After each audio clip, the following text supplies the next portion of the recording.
Hey everybody, welcome. So I want to put this up there so you guys can have me at least explain some of the slides to you. So far, I've asked you to go through slides 1 through 13. In this first video, we're going to try and get through 1 through maybe 7. And then from there, we'll continue on. Okay, but first, remember to like and subscribe this or whatever YouTube people do. Whoa, there's two of me, and we want to get rid of that. Whatever you YouTube people do. And apparently, if I get 1,000 subscribers, I get a gold YouTube button. Not sure what I do with that, but hey, that's kind of cool. But enough about that. Let's get right into this stuff. You'll see it all over there, all that good stuff over there. So let's bring that up and we could start looking at some stuff. So I have asked you to look at resource management. Let's make me a little bit smaller. Resource management. So let's get started with that. I know you've already gone through a lot of this, so we'll make this as a quick little refresher. This is a little story about Clayoquot's big trees. There was a logging company that went into Clayoquot Sound in British Columbia, and they began to cut down a lot of trees. It got to such a point where they were cutting most of the redwoods that there were going to be none left. So there were a lot of protests. A lot of people said, no, you can't cut all these redwoods down. They are species that do not readily come back, and they've been here for so long. Some of these trees were here essentially since before people settled in North America.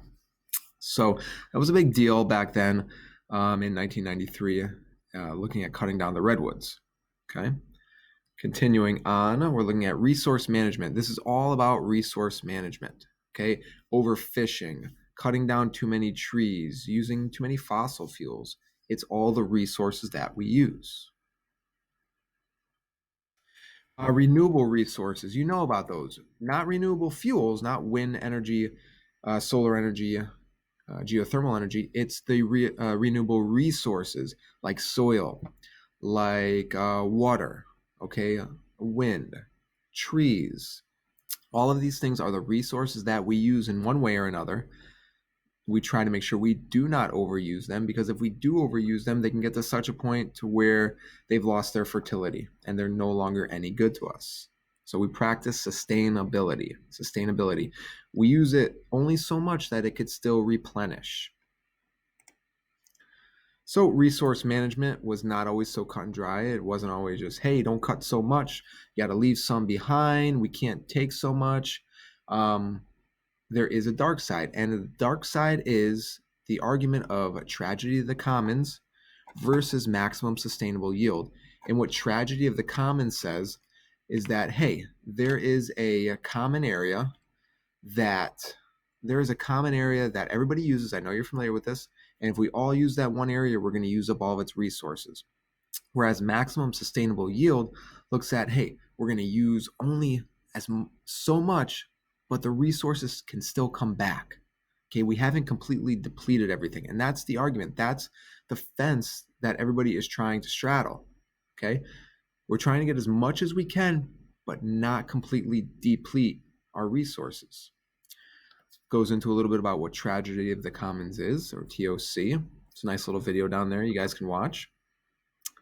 This goes into maximum sustainable yield. Remember, only using as much as we can without depleting the environment.